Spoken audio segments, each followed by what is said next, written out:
अस्सलामुअलैकुम वरहमतुल्लाहि वबरकातुहू। कैसे हैं आप सब लोग? उम्मीद करती हूँ कि आप लोग बिल्कुल ठीक ठाक होंगे। और रमज़ान आने वाला है। यकीनन सब मुसलमान बहुत पुरजोश होते हैं, बहुत खुश होते हैं रमज़ान की आमद पे, क्योंकि ये रहमतों का महीना है। आज मैं चाह रही थी कि मैं कुछ रमज़ान के हवाले से प्रेपरेशंस कर लूँ और आप लोगों के साथ शेयर करूँ अपनी रमज़ान प्रेपरेशन। और मैं चाह रही थी कि अब मैं लाइव इवेंट व्लॉग्स जो हैं वो कम बनाऊंगी और ज़्यादा रमज़ान से रिलेटेड और रमज़ान से रिलेटेड कुकिंग करूंगी, क्योंकि आप लोगों से क्या छुपाना। ऐसा है ना कि यूट्यूब पे अब ये एक ट्रेंड चल गया है रमज़ान प्रेपरेशंस का, और जो लोग वीडियोस डाल रहे हैं रमज़ान प्रेपरेशंस की, तो वो वीडियोस जो हैं वो बहुत जल्दी वायरल हो जाती हैं और उससे चैनल भी वायरल हो जाता है। अल्हम्दुलिल्लाह बहुत सारे आइडियाज़ मेरे जहन में थे, बहुत सारे यूनिक और न्यू आइडियाज़ मेरे जहन में हैं भी, लेकिन अनफॉर्चुनेटली ना होता यह है कि मैं आती हूँ इवनिंग टाइम पे और यहाँ पे गैस का शदीद बहरान हुआ है। पूरा जो हमारा एरिया है यहाँ पे गैस बिल्कुल भी नहीं है और इवनिंग टाइम में तो बिल्कुल भी नहीं होती। इसलिए अनफॉर्चुनेटली मैं रमज़ान प्रेपरेशन अगर हो गई, पॉसिबल हो गई, गैस का ये मसला हल हो गया, तो मैं ज़रूर आप लोगों के साथ शेयर करूँगी। और शायद अल्लाह पाक को यही मंजूर था कि मुझे लाइव का ये इवेंट भी आप लोगों के साथ शेयर करना था। तो जी नेक्स्ट डे था बच्चों का रिज़ल्ट, और यहाँ पे मैंने इब्राहीम और मरवा को रात को ही नहला दिया था। रात को क्यों नहलाया था इतनी ठंड के बावजूद भी? क्योंकि मेरे पास सुबह टाइम ही नहीं होता। सुबह मैं होती हूँ स्कूल में, तो मुझे इनको शाम को ही नहलाना पड़ता है, चाहे सर्दियाँ हों चाहे गर्मियाँ हों। गर्मियों में तो ये लोग खुद नहा लेते हैं, लेकिन सर्दियों का मसला ये है ना कि सर्दियों में पानी गर्म करना पड़ता है और क्या कहते हैं वॉशरूम तक लेकर जाना होता है, और मुझे डर लगता है कि अगर बच्चे ये खुद करेंगे तो कहीं जल ना जाएं। इसलिए फिर मैं खुद ही अपनी सुपरविजन में ही इनको नहलाती हूँ। कैमरे की तरफ तो मुंह करो ना ज़रा सा, आपका फेस तो नजर आएगा। प्लीज 3 बजे नहीं मैं आऊँगी बेटा। मैं पता है क्या ना, मुझे छुट्टी अभी नहीं हो सकती ना मेरे प्यारे बेटे। 11 बजे तक आ जाना प्लीज। अच्छा मैं कोशिश करूँगी कि मैं कन्विंस करूँ, लेकिन कल के दिन मुझे छुट्टी बिल्कुल भी नहीं हो सकती ना मेरे प्यारे बेटे। कोशिश करूँगी मेरे चांद, मैं फिर भी कोशिश करूँगी कि मैं 2 बजे तक आ जाऊँ, ठीक है ना? 2 बजे फिर तो मेरा ऑप्शन भी हो जाएगा। असल में बेटा आजकल विजिट्स हो रहे हैं ना। मैं नहीं खा रही हूँ। अच्छा अंडा तो खा लो ना, ऐसे नहीं करो, अंडा खा लो।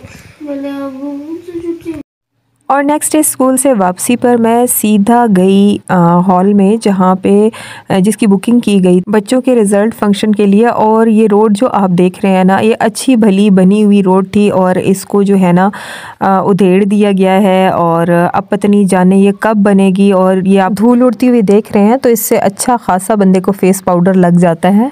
और एक तो मुझे समझ नहीं आती कि अच्छी खासी ये सड़क बनी हुई थी, इसको उधेड़ने की क्या ज़रूरत थी, क्योंकि ये बनी भी बिल्कुल न्यू है, इसका नाम भी अभी तक न्यू रोड ही है, तो इसको उधेड़ने की क्या ज़रूरत थी? या शायद मेरी समझ कम है। और आगे ही पहले कह रहे हैं कि पाकिस्तान में बजट इतना कम है। एक तरफ हालात ये हैं कि ना बिजली पूरी हो रही है, ना गैस पूरी हो रही है, ना पानी पूरा हो रहा है, ना आटा पूरा हो रहा है, तो दूसरी तरफ ये सड़कें उखाड़ने पे क्यों लगे हुए हैं और सड़कों की कंस्ट्रक्शन पे क्यों लगे हुए हैं, बनी बनाई सड़कों को क्यों ख़राब कर रहे हैं? या शायद मैं गलत सोच रही हूँ।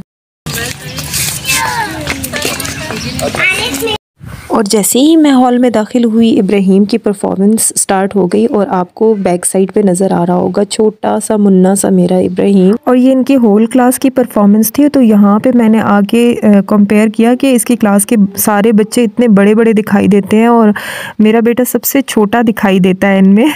और बाद में मैंने इब्राहीम को काफ़ी अप्रिशिएट किया कि आप इतने बड़े बच्चों के साथ कॉम्पीट करते हो क्लास में। और इब्राहीम और उनके साथियों ने परफॉर्मेंस दी थी जो हमारा नेशनल सॉन्ग है अल्लाहु अकबर।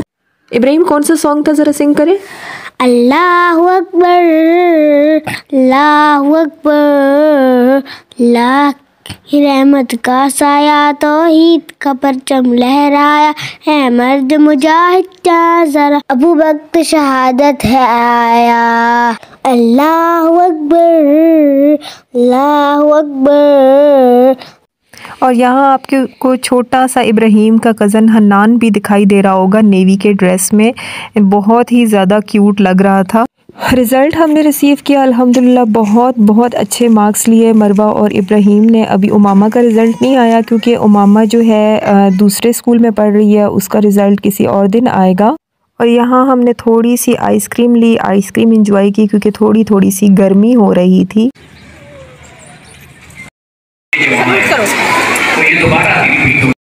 और मेरी सिस्टर कुरान ट्यूटर हैं चूँकि, तो वो यहाँ पे भी अपनी ऑनलाइन कुरान क्लासेस कंडक्ट कर रही थी। Hadi is a good boy. Can you draw the shape of letter Ha?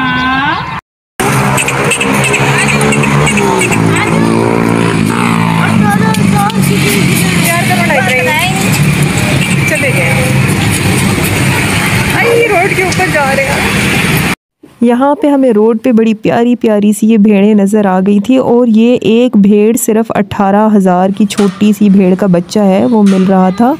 बहुत ही ज़्यादा क्यूट लग रही थी। मेरा दिल कर रहा था कि मैं उठा के ले जाऊँ इनको, और कुर्बानी के लिए अभी से लोग ले लेते हैं और फिर इसको पालते हैं।